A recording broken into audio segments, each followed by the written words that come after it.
नमस्कार दोस्तों, स्वागत है आपका योर मनी चैनल पर। आज हम डिस्कस करेंगे न्यू इंडिया की मेडिक्लेम पॉलिसी के बारे में। तो न्यू इंडिया एश्योरेंस एक पब्लिक सेक्टर अंडरटेकिंग है, यानी ये गवर्नमेंट इंश्योरेंस कंपनी है और ये लार्जेस्ट पब्लिक सेक्टर और लार्जेस्ट जनरल इंश्योरेंस कंपनी भी है इंडिया की। तो जो ये इसका प्रोडक्ट है ये काफ़ी पॉपुलर प्रोडक्ट है, तो इसके बारे में आज हम डिटेल्स में डिस्कस करेंगे।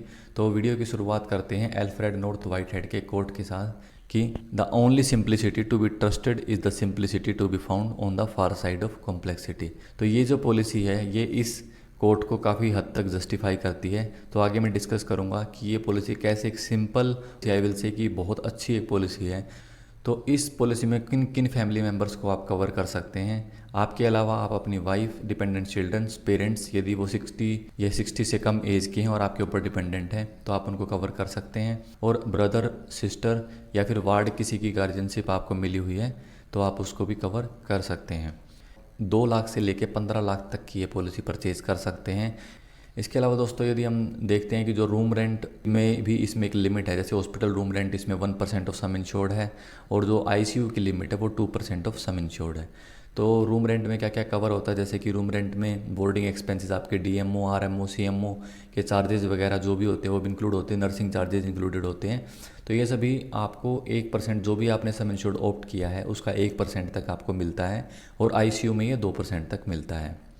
पॉलिसी में प्री और पोस्ट हॉस्पिटलाइजेशन एक्सपेंसेस भी कवर्ड हैं, यानी आप यदि किसी डिजीज़ की वजह से हॉस्पिटलाइज होते हैं तो उससे पहले के 30 डेज़ में जो भी आपके कंसल्टेशन के ऊपर या मेडिसिन के ऊपर जो भी एक्सपेंसेस हुए हैं, डायग्नोस्टिक के ऊपर जो भी एक्सपेंसेस हुए हैं वो आपको 30 डेज़ प्रायर और हॉस्पिटलाइजेशन के डिस्चार्ज होने के 60 डेज़ के बाद जो भी एक्सपेंसेस हुए हैं वो आपको कवर होते हैं इस पॉलिसी में। पॉलिसी में ऑर्गन ट्रांसप्लांटेशन भी कवर्ड है, यानी यदि आपको किसी डिजीज़ की वजह से ऑर्गन ट्रांसप्लांटेशन की रिक्वायरमेंट रहती है तो आपका जो हॉस्पिटलाइजेशन एक्सपेंसेस रहता है ऑर्गन ट्रांसप्लांटेशन की वजह से वो आपको कवरेज उसका मिलता है। और इवन जो डोनर का एक्सपेंसेस होता है वो भी इसमें कवर्ड होता है। हालांकि जो ऑर्गन के एक्विजिशन की जो कॉस्ट होती है या फिर डोनर की स्क्रीनिंग की वगैरह की जो कॉस्ट होती है वो इन पॉलिसीज़ में कवर्ड नहीं होती है। इसके अलावा दोस्तों कैटरेक्ट में इसमें एक सब लिमिट है, हालांकि काफ़ी डिसेंट कवरेज है, 20% ऑफ सम इंश्योर्ड या फिर 50,000 ईच आई के लिए, जो भी इसमें लेस है दोनों में वो आपको पेएबल हो जाता है।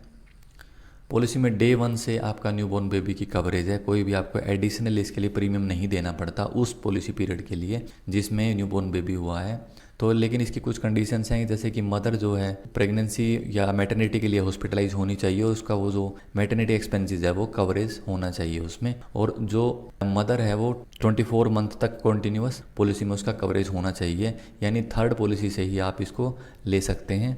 और इसके लिए आपको कोई भी, जैसे मैंने बताया, कोई भी एडिशनल आपको प्रीमियम देने की रिक्वायरमेंट नहीं होती है उस पॉलिसी पीरियड में। हालांकि नेक्स्ट पॉलिसी पीरियड से जब आप न्यू बॉर्न बेबी को कवर करते हैं तो आपको एडिशनल प्रीमियम देना पड़ता है। इसमें प्री नेटल, पोस्ट नेटल या प्री मैच्योर केयर एटसेट्रा के जो भी एक्सपेंसेस होते हैं वो इसमें कवरेज नहीं होते हैं।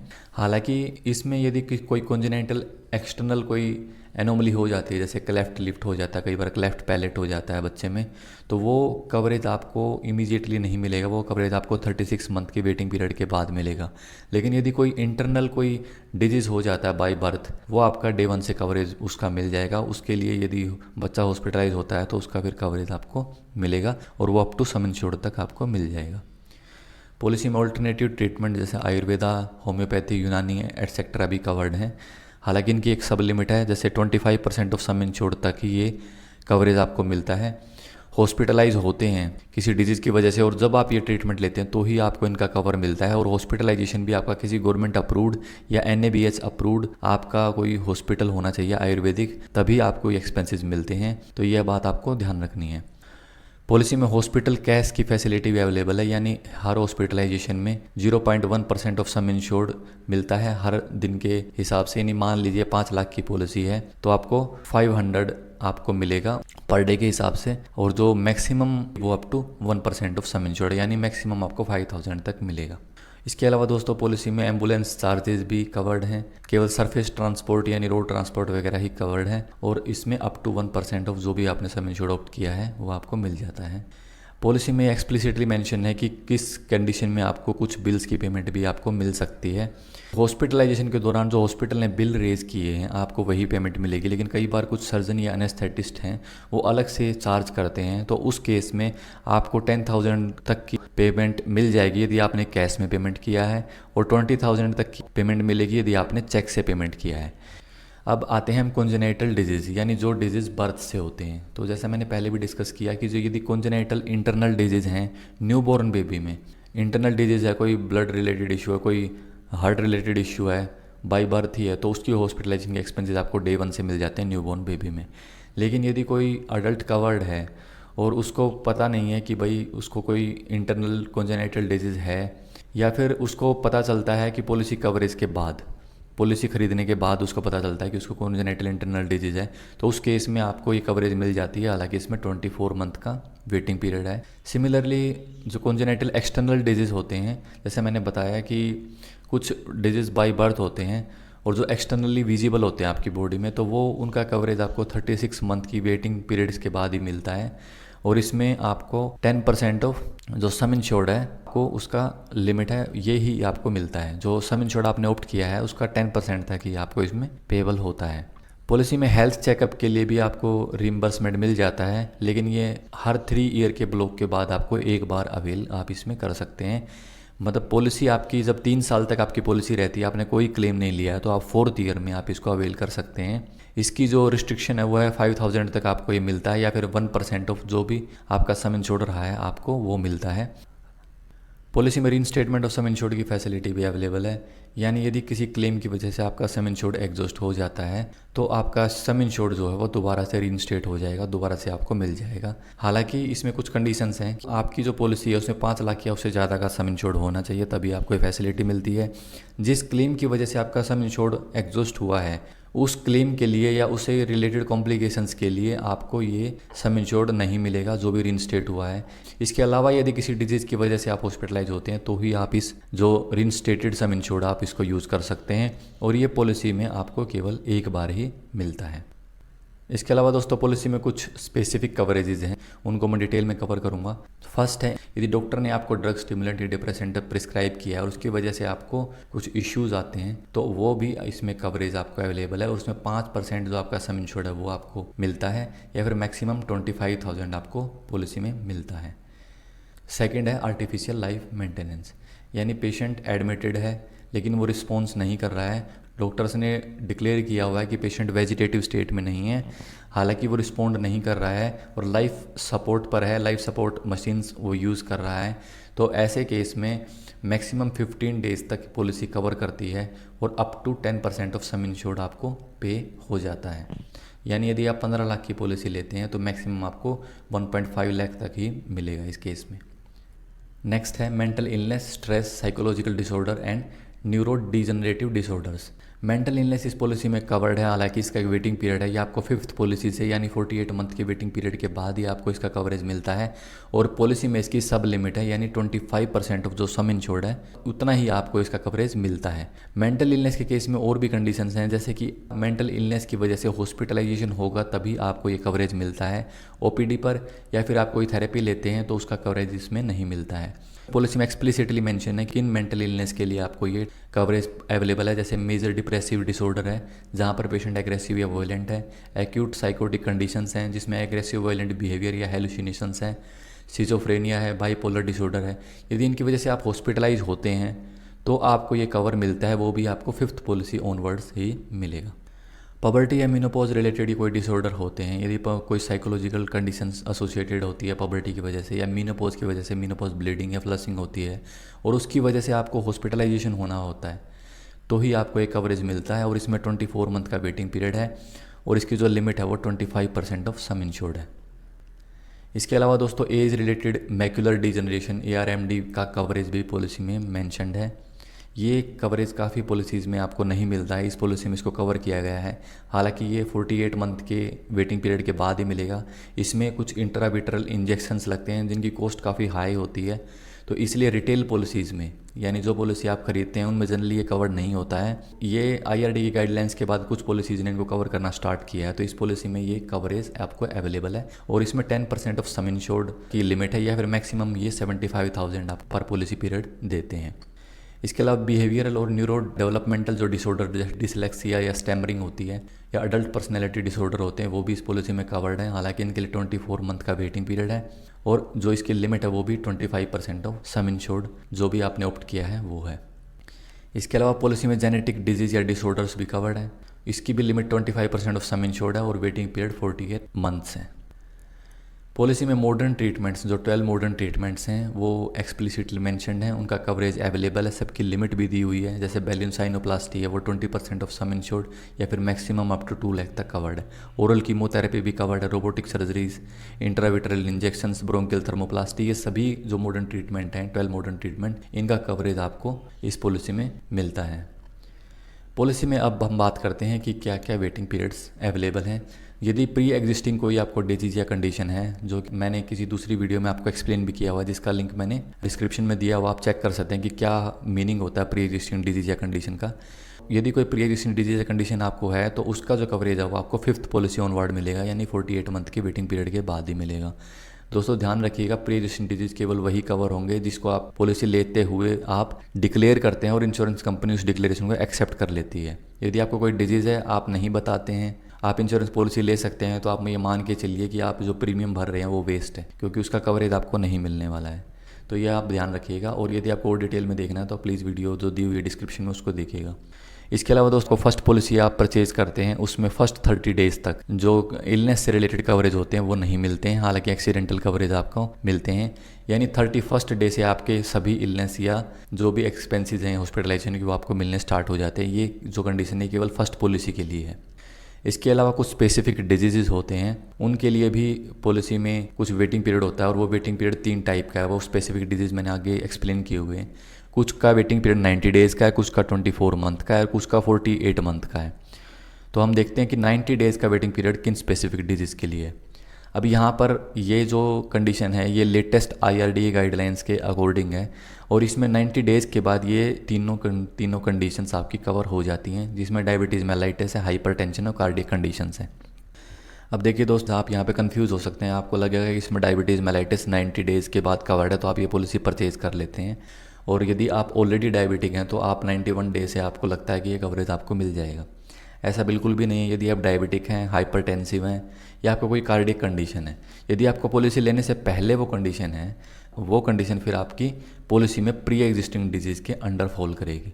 यानी आपको वो कंडीशन पहले पॉलिसी लेने से पहले आपको बताना पड़ेगा इंश्योरेंस कंपनी को। इंश्योरेंस कंपनी यदि उसको एक्सेप्ट करती है तो फिर उसका कवरेज आपको 5th पॉलिसी से मिलेगा। लेकिन यदि डायबिटीज़, हाइपरटेंशन या कोई भी कार्डियक कंडीशन आपको पॉलिसी लेने के बाद डायग्नोज होती है, आपने पॉलिसी परचेज कर ली, पॉलिसी लेने के 10 दिन बाद, 20 दिन बाद आप कोई टेस्ट करवाते हो तो आपको पता चलता है कि आपको इन तीनों में से कोई कंडीशन है, तो उसका कवरेज आपको 90 डेज़ ख़त्म होने के बाद आपको स्टार्ट हो जाएगा। तो आई होप कि आपको क्लियर हो गया होगा। इसके अलावा दोस्तों पॉलिसी में 24 मंथ का वेटिंग पीरियड है इन सभी कंडीशंस के लिए जो मैंने मेंशन की हुई 21 कंडीशंस, आप इनको देख सकते हैं और ये आप पॉलिसी डॉक्यूमेंट में भी आप इसको चेक कर सकते हैं। पॉलिसी डॉक्यूमेंट, पॉलिसी का जो प्रोस्पेक्टस है, पॉलिसी है और जो कस्टमर इन्फॉर्मेशन शीट है, तीनों के लिंक मैंने डिस्क्रिप्शन में दिए हुए हैं।